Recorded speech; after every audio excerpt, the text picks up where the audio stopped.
Bueno, hoy en contratación con Juan Ciolaya vamos a tocar un tema súper interesante que es el decreto 092 del año 2017.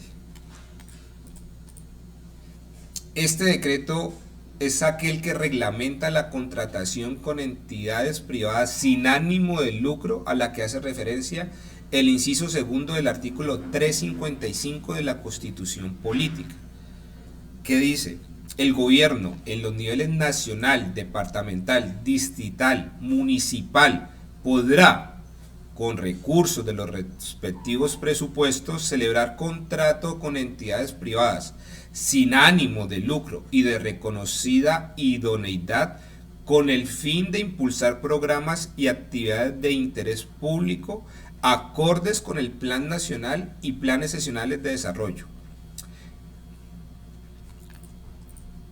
Entonces, en su artículo 1, como ya lo dije, es reglamentar la forma como el gobierno nacional, departamental, distrital y municipal contrata con entidades sin ánimo de lucro de reconocida idoneidad para impulsar programas y actividades de interés público, ya lo vimos. El artículo 2 habla de la procedencia de la contratación con entidades privadas sin ánimo de lucro y reconocida idoneidad. Dice: las entidades estatales del gobierno nacional, departamental, distrital, municipal pueden contratar con entidades privadas sin ánimo de lucro y de reconocida idoneidad en los términos del artículo 355 de la Constitución Política y del presente decreto, siempre que el proceso de contratación reúna las siguientes condiciones. Vamos a ver a continuación cuáles son dichas condiciones.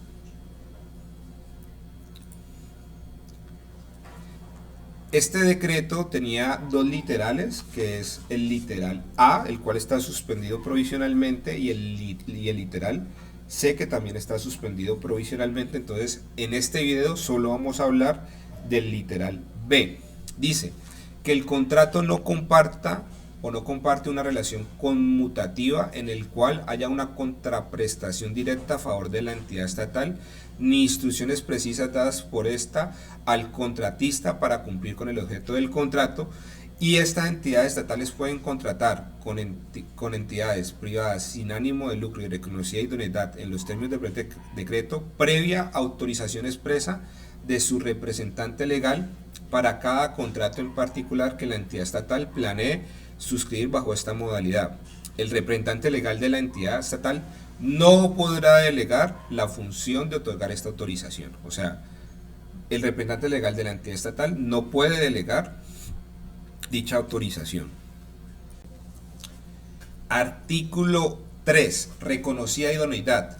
¿Qué dice? La entidad sin ánimo de lucro es de reconocida idoneidad cuando es adecuada y apropiada para desarrollar las actividades que son objeto del proceso de contratación y cuenta con experiencia en el objeto a contratar.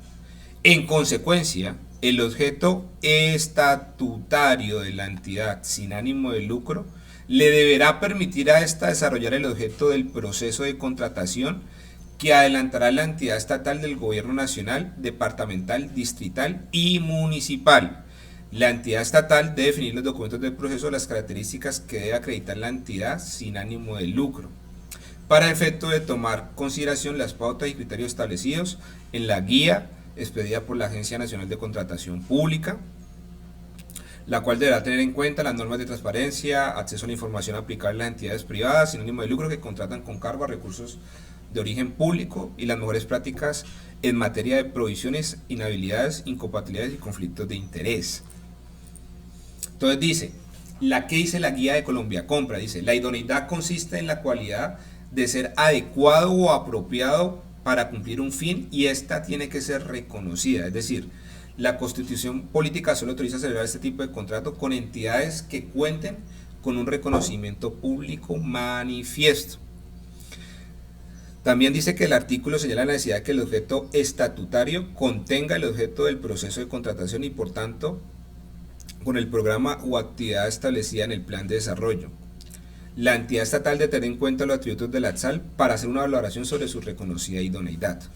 O sea, se debe revisar el objeto estatutario del ATSAL y verificar que tenga alguna relación con el proceso de contratación que yo pretendo llevar para apoyar o por llevar a cabo un programa o actividades establecidas en el plan de desarrollo.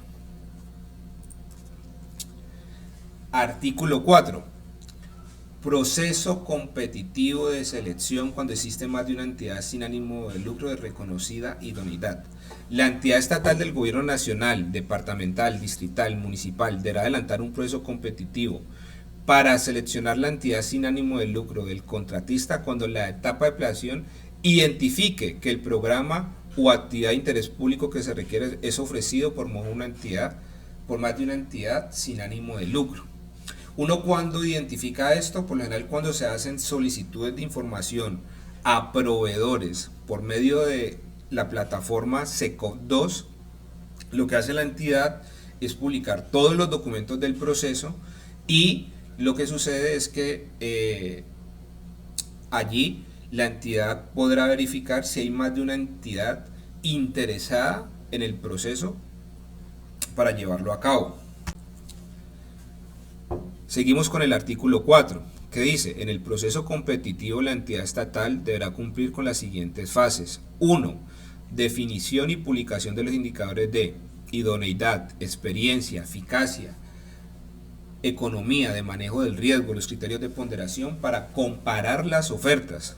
2. Definición de un plazo razonable para que las entidades privadas sin ánimo de lucro y reconocida idoneidad presenten a la entidad estatal sus ofertas y los documentos que acrediten su idoneidad. Importante, es fundamental que las entidades den un plazo razonable para que las entidades que puedan llegar a estar interesadas en este tipo de procesos hagan un estudio profundo de la parte técnica, económica, jurídica del proceso que está llevando a cabo, porque a diferencia de lo que establece el decreto 82, que establece, dependiendo de la modalidad, unos días obligatorios o de obligatorio cumplimiento para las entidades estatales, aquí no existe. Entonces es importante que el equipo estructurador, dependiendo del valor del proceso, partiendo del principio de la proporcionalidad, establezca un plazo razonable que le permita a las entidades sin ánimo de lucro hacer un análisis profundo del proceso para saber si así pues se puede presentar. 3. Evaluación de las ofertas por parte de la entidad estatal teniendo en cuenta los criterios definidos para esto. Entonces, aquí en esta presentación tomé lo que dice la guía para la contratación con comerciales de Colombia, compra eficiente, para poder determinar la reconocida idoneidad del ATSAL. Entonces, el primer punto es correspondencia al objeto de la entidad privada sin ánimo de lucro y el programa o actividad prevista en el plan de desarrollo. Es fundamental que el objeto, la razón social de la entidad sin ánimo de lucro sea o vaya en concordancia con lo que se pretende realizar o el programa o actividad prevista en el plan de desarrollo. Ojo con esto, porque es que en ocasiones hay procesos que se llevan a cabo con entidades sin ánimo de lucro que no tienen nada que ver con lo que se va a llevar a cabo. O sea, la entidad sin ánimo de lucro tiene un objeto social, por poner un ejemplo, cuidar o velar por un país, un departamento, una ciudad menos contaminada, apoyando temas ecológicos. Y puede ser que la entidad estatal quiera llevar a cabo un proceso o programas o actividades deportivas o culturales. En este ejemplo hipotético, pues no habría una correspondencia entre el objeto y la razón social del ATSAL con las actividades que se van a llevar a cabo. Entonces es muy importante que sea revisada la correspondencia, ¿vale?, del objeto, de la entidad privada y el programa de actividad prevista en el plan de desarrollo. Capacidad del personal de la entidad privada sin ánimo de lucro. La entidad estatal puede pedir evidencia de que la ATSAL cuente con un equipo misional, técnico, administrativo necesario para cumplir con el programa o actividad del plan de desarrollo y de adaptarse rápidamente vinculando y entrenando a nuevas personas.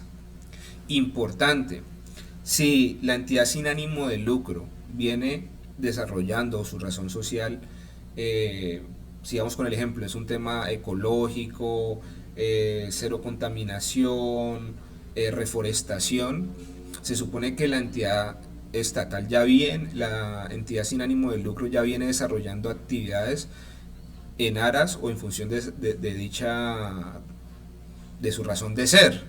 Entonces se supone que dentro de su equipo técnico, misional técnico y administrativo, pues deberá de contar con personas con experiencia en este tipo de actividades. Entonces, para poder verificar la idoneidad, las entidades estatales pueden incluir como un requisito habilitante que dentro de su equipo misional se pueda evidenciar que tiene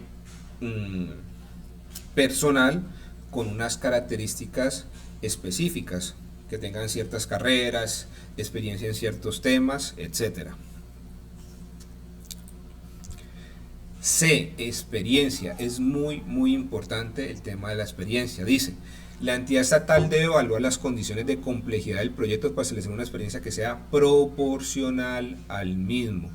Volvemos al principio de proporcionalidad.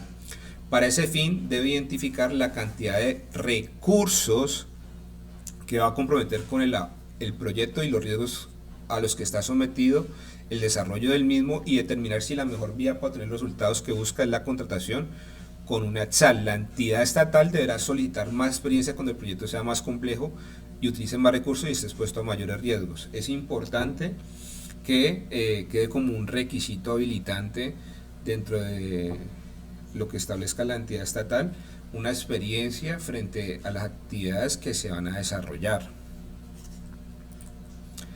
Seguimos. La experiencia debe ser en actividades requeridas para el desarrollo del programa o actividad prevista en el plan de desarrollo. Por tanto, la entidad estatal no debe exigir contratos con un tipo determinado de institución, sino la ejecución de programas o actividades propiamente dichas. O sea, es claro de que la experiencia es en la esencia de las actividades. O sea, no tiene que ser o obligatorio cumplimiento que sea con una entidad específica, sino que es como tal las actividades que se van a desarrollar.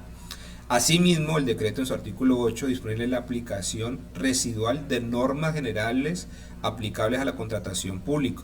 Por lo tanto, la SAL de reciente creación puede aportar experiencia de sus fundadores, o sea, en caso tal de la que la entidad sin ánimo de lucro sea nueva, pues como lo dice aquí la guía, pues también se puede revisar la experiencia de sus fundadores para que puedan acreditar dicha experiencia. Asimismo, la SAL que cuente con una forma de organización de subordinada de una matriz internacional o grupo vinculado a entidades sin ánimo de lucro con subordinación funcional puede a su vez aportar la documentación relacionada con la experiencia de esa matriz. D. Estructura organizacional. La estructura organizacional nos muestra la madurez de la organización en sus procedimientos, el manejo de la información y en general su gobierno corporativo.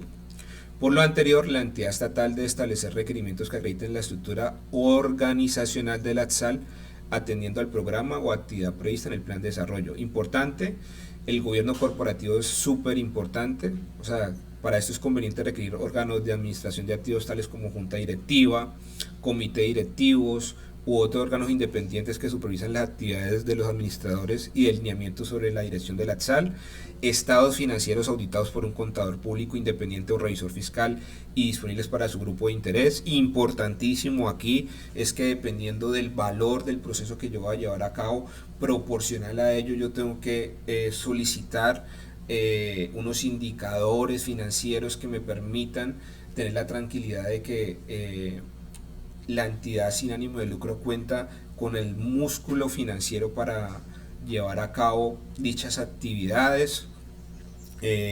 A manera de ejemplo, en un caso hipotético, si yo ya voy a llevar un proceso de 10.000 millones y digamos la entidad sin ánimo de lucro, en un ejemplo hipotético, se compromete en entregar el 20% de recursos en dinero, sería un equivalente a 2.000 millones. Pero cuando yo voy a revisar sus estados financieros, su patrimonio total son, no sé, 200 millones o su activo corriente son 100 millones, pues no hay una coherencia entre lo que dice sus estados financieros y con el aporte que pretende entregar. Entonces yo pienso de que aquí es importante que quien haga parte del equipo estructurador desde la parte financiera pues establezca indicadores financieros que le permitan de alguna manera tener la tranquilidad de que la entidad sin ánimo de lucro sí cuenta con el músculo financiero para llevar a cabo las actividades. Política documentada del conflicto de interés, política de manejo de riesgo operativos y archivos de documentos, política documentada de compensación de administradores y miembros de la Junta. Es muy importante de que dentro del proceso se documente o se exija conocer quién es la Junta Directiva, quién hace parte de la Junta Directiva de la SAL, comités directivos y otros órganos, porque esto va a permitir de alguna manera a la entidad estatal tener la tranquilidad de que sus integrantes o quienes hacen parte de la entidad sin ánimo de lucro no estén tengan investigaciones o estén relacionados con corrupción, etcétera, etcétera. Después sigue indicadores de eficiencia de la organizacional. Aquí pues hay dos indicadores que maneja la guía. Dice: los indicadores financieros asociados a la eficiencia de la entidad sin ánimo de lucro muestran su grado de madurez y dedicación a proyectos misionales. La entidad sin ánimo de lucro tiene el deber de llevar a cabo la contabilidad por ello. La entidad estatal debe establecer criterios objetivos relacionados con los resultados financieros de las entidades sin ánimo de lucro, así comparar su idoneidad y contratar con ESALes que muestren resultados sólidos. La entidad estatal puede verificar indicadores a través de declaraciones tributarias, estados financieros o, en caso de tenerlo, certificado del RUP. Una manera es gastos de implementación de los proyectos en el año X sobre los total de gastos de funcionamiento de la SAL en ese mismo año. Otra fórmula que da la guía es que en su primer momento el crecimiento del sector sin ánimo de lucro está impulsado por el apoyo estatal. Sin embargo, las empresas sociales que se integran en el mercado obtienen mejores resultados en sus objetivos. Por ello, la entidad estatal puede hablar positivamente el hecho de que la SAL obtenga financiación privada en este sentido. Un indicador de eficacia que incluye las contribuciones del sector privado es recomendable. Total de gastos de funcionamiento del año tal de la SAL sobre las contribuciones del sector privado, si así lo considera pertinente. Reputación. Bueno, la entidad privada sin ánimo de lucro, para ser reconocida idoneidad, debe tener una buena reputación en el sistema de compra pública y su grupo de interés. Aquí hay unas preguntas que establece la guía: ¿qué tan familiar es el nombre de la entidad privada sin ánimo de lucro? ¿Está la entidad privada sin ánimo de lucro bien administrada? ¿Qué tan competentes se perciben sus empleados y colaboradores? ¿Qué tan competentes perciben a los administradores de la entidad privada sin ánimo de lucro? ¿Son de alta calidad los programas de la entidad privada sin ánimo de lucro? Entonces aquí pues hay un tema de reputación. Allí el equipo estructurador tiene que buscar la manera de cómo o qué herramientas se pueden utilizar para validar la reputación de una entidad sin ánimo de lucro. Artículo 5. Asociación con entidades privadas sin ánimo de lucro para cumplir actividades propias de las entidades estatales. Son los convenios de asociación. ¿Qué dice este artículo 5? Que los procesos no estarán sujetos a competencia cuando la entidad sin ánimo de lucro comprometa recursos en dinero, o sea, no en especie, debe ser en dinero, para la ejecución de estas actividades en una proporción no inferior al 30% del valor total del convenio. Importante aquí, 30% del valor total del convenio. Aquí no está diciendo el 30% del aporte de la entidad estatal, no, dice del valor total del convenio y debe ser recursos en dinero. Entonces, ¿cuáles son las condiciones? Primero, que el recurso sea en dinero y que no sea inferior al 30% del valor total del convenio. Aquí no habla del 30% del aporte de la entidad estatal. Ahorita lo vamos a hacer un ejercicio práctico para desarrollar de manera clara lo que dice el artículo número 5. Si hay una entidad, más de una entidad sin ánimo de lucro que está interesada en dar un valor mayor o no inferior al 30% del valor total del convenio, pues la entidad estatal deberá dejar clara cuáles son las reglas para la escogencia de una manera objetiva. Este tipo de convenios de asociación, aquí saco un concepto de Colombia Compra que dice que tienen como finalidad que la entidad estatal, cualquiera que sea su naturaleza, y orden administrativo se asocien con personas jurídicas particulares para el desarrollo conjunto de actividades relacionadas con los cometidos y funciones asignadas a aquellas conforme a la Constitución y la ley. No existe una contraprestación o pago, sino aportes. O sea, aquí no hablamos de contraprestación o pago, sino que hablamos de aportes realizados por la entidad estatal y aportes realizados por la entidad sin ánimo de lucro, los cuales están dirigidos exclusivamente a lograr la ejecución del convenio, no a remunerar una actividad o actuaciones del asociado. Dice, también aquí hablando un poco de ese 30%, Colombia Compra dice, debe estar sujeto a competencia salvo aquellos casos que la SAL manifieste su compromiso de aportar recursos en dinero por un valor igual o superior al 30%, siempre y cuando no haya más etzales que ofrezcan dicho valor, se dará de manera directa. O sea, si yo saco un proceso y hay una única entidad sin ánimo de lucro que me da el 30% del valor total del convenio en dinero, pues se hace de manera directa con dicha entidad sin ánimo de lucro. Si hay más de una entidad sin ánimo de lucro que da un valor igual o superior al 30%, pues se establecerán las formas de selección objetiva en caso de que ocurra esta situación.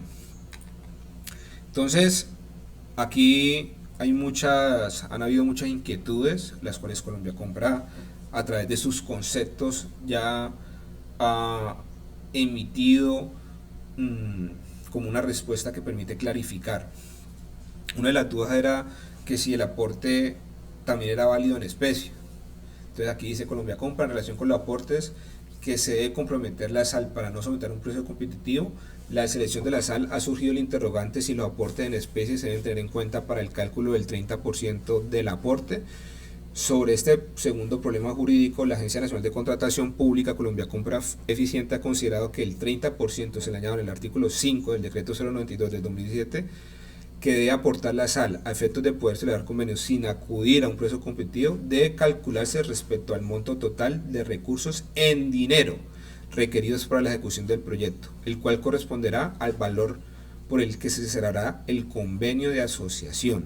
Entonces, importante, debe calcularse respecto al monto total de recursos en dineros requeridos para la ejecución del proyecto. Aquí, importante, monto total, no es el aporte de la entidad estatal, lo reitero, sino el monto total de que se necesita para llevar a cabo el convenio. Aquí pongo otro concepto que prácticamente dice que cómo se calcula, o si son en especie o en dinero.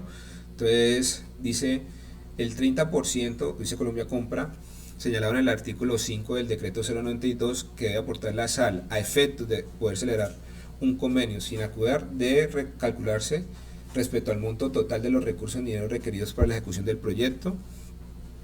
De esta manera, también aclara que los eventuales aportes en especie no podrán tenerse en cuenta para calcular el referido porcentaje.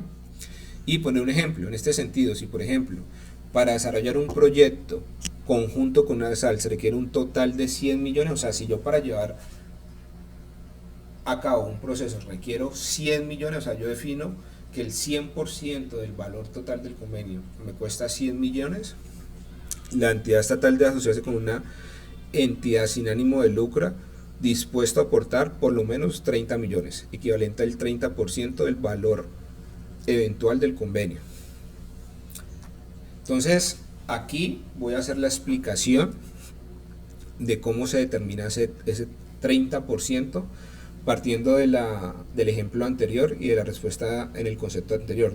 Si dijimos que el valor total del convenio son 100 millones y el aporte de la SAL son 30, entonces el aporte de la entidad estatal debe ser ¿cuánto? 70 millones, ¿sí? Entonces, si quisiéramos a partir del valor del aporte de la entidad estatal determinar el 30% señalado en el artículo 5 del decreto 092, que debe aportar la SAL para evitar un proceso competitivo, sería lo siguiente: si el 70% es igual a 70 millones, cuánto o a qué corresponde el 30%, que es esta X de aquí. Aquí lo que estoy haciendo es una regla de 3. Entonces, para yo definir cuánto debe aportar la entidad sin ánimo de lucro, lo que yo hago es decir, X es igual a 0,30 por 70 millones dividido 0,70. Entonces, así que lo hacemos aquí paso a paso. Entonces, pongámoslo grande. Entonces, lo que yo decía era, si el 0,70 es igual a 70 millones,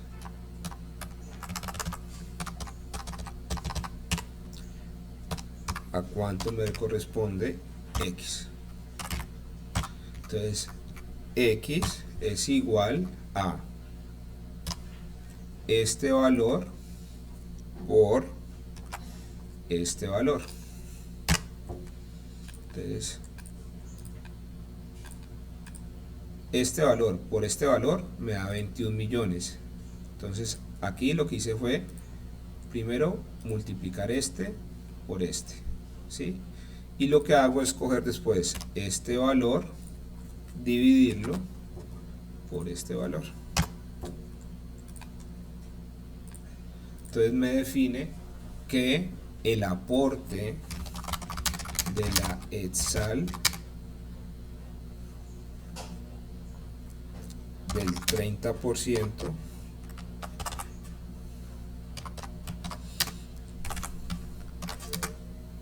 es de 30 millones. Ese fue el ejercicio que acabo de hacer, pues lo hago aquí para comprobarlo. Seguimos a hacer como un segundo ejercicio práctico. El ejemplo que voy a llevar a continuación lo hago con una cantidad de 100 millones, pero es prácticamente lo mismo para validar cuál sería el 30% de 100 millones. Entonces, si el aporte de la entidad estatal, el 0,70, el 70%, son 100 millones,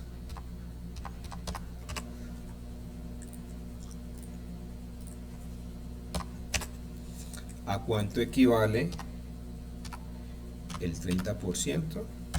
Es lo mismo. Entonces, multiplico, regla de 3, este por este, o sea, este por este, y lo divido sobre 0,70. Entonces vuelvo y hago acá.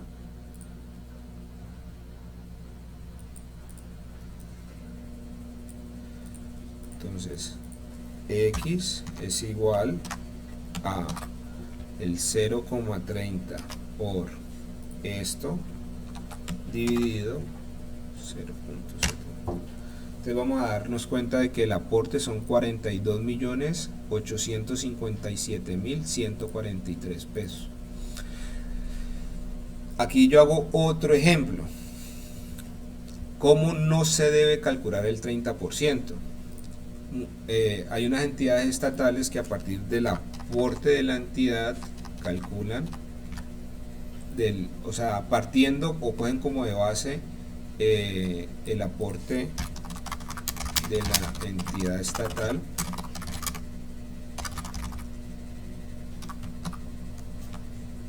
aporte de entidad estatal,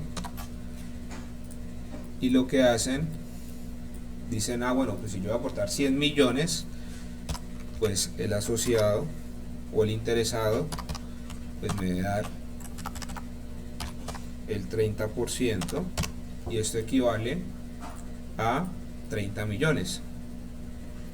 Entonces, si yo lo hiciera así, el valor total del convenio sería 100 millones de la entidad estatal y el aporte del asociado. Eso me haría un valor total de 130 millones.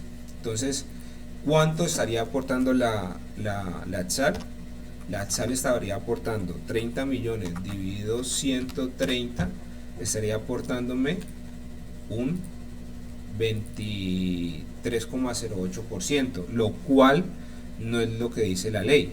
La ley dice que debe aportar un 30%, y aquí lo que está haciendo es aportando un 23%. Entonces la manera correcta de hacer es decir, si la entidad va a aportar 100 millones, entonces ¿cuánto me corresponde el 30%? Pues simplemente hago una regla de 3, multiplico 0.3% dividido 0.70, lo que me va a aportar la entidad sin ánimo de lucro para no llevar a un proceso competitivo. Si solo hay una entidad que aporta el 30% de recursos en dinero, son 42.857.143 pesos y no 30 millones.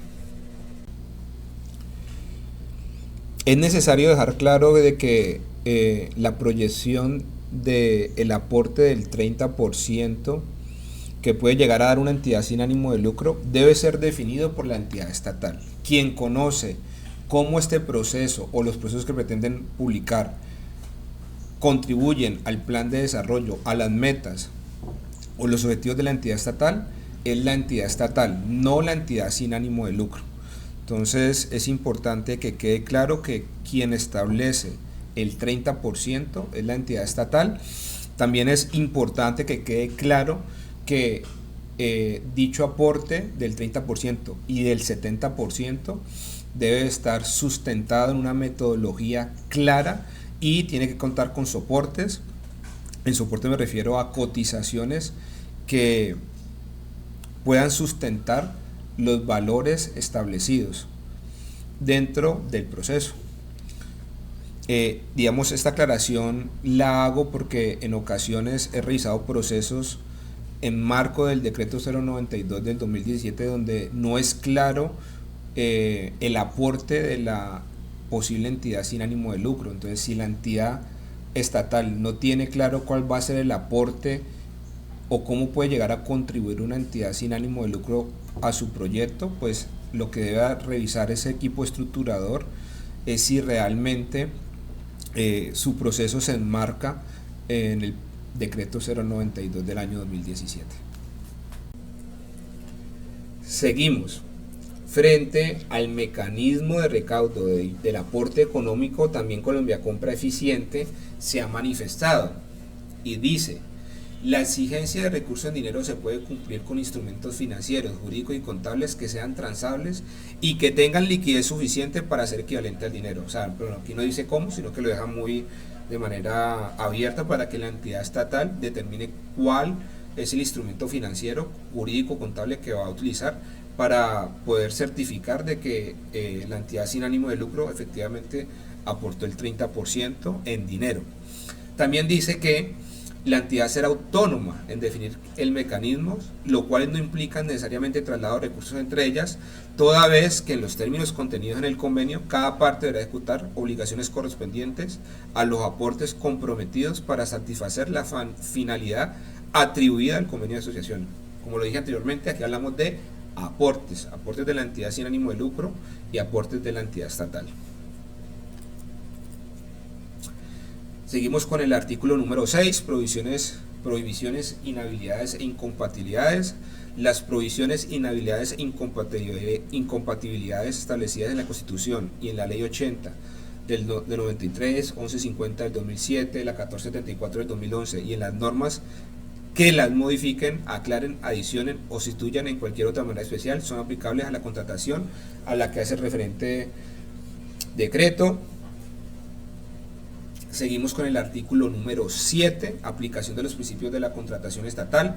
La contratación a la que hace referencia el presente decreto, o sea, el decreto 1082, está sujeta a los principios de la contratación estatal y a las normas presupuestables aplicables. En consecuencia, las normas relativas a la publicidad son de obligatorio cumplimiento, por lo cual la actividad contractual, los documentos del proceso deberán ser objeto de publicado o deben ser publicados en el SECOP.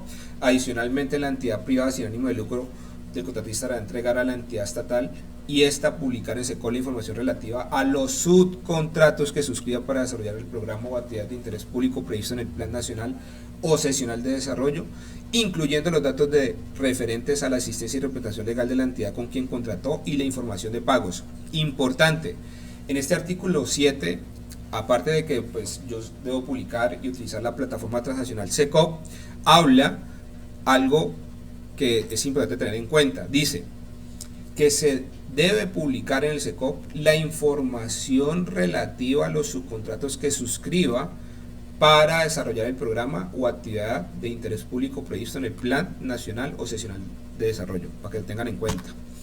8. La aplicación de normas generales del sistema de contratación pública.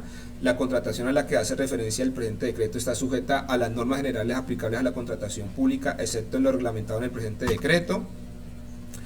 El artículo 9 habla de que el registro de las entidades privadas sin ánimo de lucro en el SECOP, las entidades privadas sin ánimo de lucro que contraten con entidades estatales en desarrollo del artículo 355 de la Constitución Política y el presente decreto deberán estar registradas en el SECOP, el cual es el medio para acreditar los indicadores de idoneidad, experiencia, eficacia, eficiencia, economía y manejo del riesgo definidos por las entidades estatales. El artículo 10 habla de la exclusión del registro único de proponentes. Las entidades estatales no requerirán la inscripción de las entidades privadas sin ánimo de lucro en el RUP para la contratación en la que hace referencia al presente decreto. Lo que se va a ver en la práctica es que hay entidades sin ánimo de lucro que cuentan con registro único de proponentes y otras entidades sin ánimo de lucro que no están registrados en el RUP, pero pues ellos lo que hacen es demostrar sus estados financieros. Aquí ya como para finalizar y hacer como un resumen de lo que hemos hablado, este concepto es muy, a mi manera de ver, como que resume mucho y explica de manera clara la diferencia entre los contratos de interés público y convenios de asociación que se enmarca en el decreto 092. Entonces, y también habla de generalidades que se deben de tener en cuenta al momento de estructurar un proceso. Entonces dice, en consecuencia la aplicación del decreto 092, además de ser aplicable para contratación con ESAL, depende del objeto que se pretende contratar. Ojo, depende del objeto que se pretende contratar. Como ya hemos visto, pues de estar relacionado con planes de desarrollo nacionales o plan de desarrollo sesional, de tener alguna relación con el plan de desarrollo de alguna manera para poder llevar a cabo alguna actividad específica que permita cumplir dicho plan. Importante. Seguimos con los contratos de colaboración e interés público. Estos contratos de colaboración e interés públicos con el fin de impulsar programas y actividades de interés público o los planes seccionales de desarrollo se refieren a mecanismos de apoyo a programas de interés público. O sea, estos contratos de interés público, lo vamos a ver también ahorita más adelante, por lo general son contratos que hacen entidades públicas que apoyan a entidades sin ánimo de lucro para llevar a cabo ciertos programas específicos. Un ejemplo, hay alcaldías o entidades estatales que a través de contratos de interés público apoyan las ligas, entonces liga de patinaje, liga de boxeo. Entonces lo que en estos contratos de interés público, quien hace el aporte como tal es la entidad estatal, y la entidad sin ánimo de lucro en este contrato no aporta, sino que a partir de su idoneidad y de demostrar que es una entidad que tiene la capacidad de llevar a cabo cierto programa y que necesita dicho apoyo para llevarlo a cabo, pues se utiliza este mecanismo. Los contratos de interés público solamente aplican para la nación, los departamentos, los municipios y los distritos. En estos contratos, por regla generalmente, solamente la entidad estatal entrega aportes, ya sea en dinero o en especie. La diferencia frente al convenio de asociación es que en este convenio los dos o las dos partes hacen un aporte como tal. Entonces dice, para el desarrollo conjunto de actividades relacionadas con las funciones de las entidades estatales, implica la colaboración entre la entidad estatal y la entidad sin ánimo de lucro. Existe una corresponsabilidad en la ejecución y recursos pueden ser aportados por ambas partes. Pues aquí habla lo mismo, que se asocien con personas jurídicas particulares para el desarrollo conjunto de actividades relacionadas con los cometidos y funciones asignadas a la ley. En estos convenios no existe contraprestación o pago, sino aportes, ya lo habíamos dicho. En estos convenios pueden ser aplicados por cualquier entidad. Los convenios de asociación, ambas partes entregan aportes, ya lo había dicho, puede ser en dinero o en especie.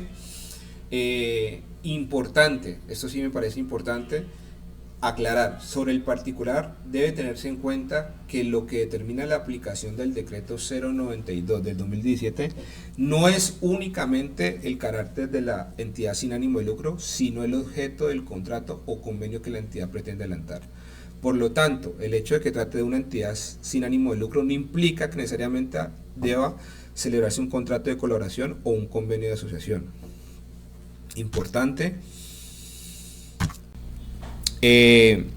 Para finalizar, quiero enseñarles unas gráficas del libro Contratación Pública con Entidades sin Ánimo de Lucro, Decreto 92 del 2017 del doctor Mauricio Rodríguez Tamayo. Estas gráficas consolidan todo lo que se debe hacer en este tipo de procesos.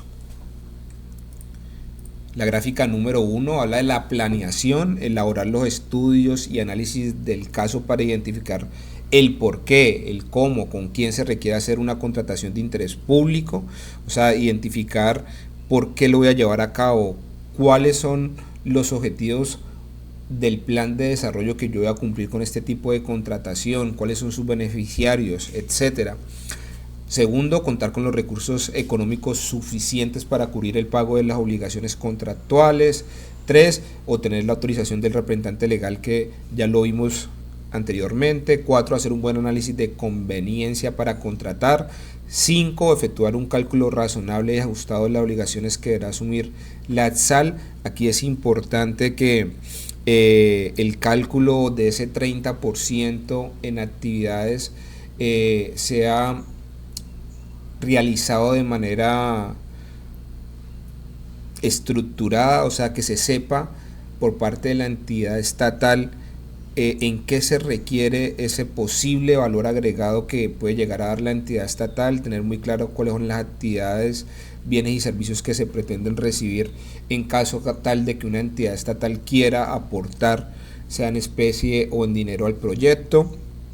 De realizar un buen análisis de los riesgos previsibles sobre cada contrato estatal, legalizar los contratos estatales celebrados con la aprobación de garantías y el correspondiente registro presupuestal.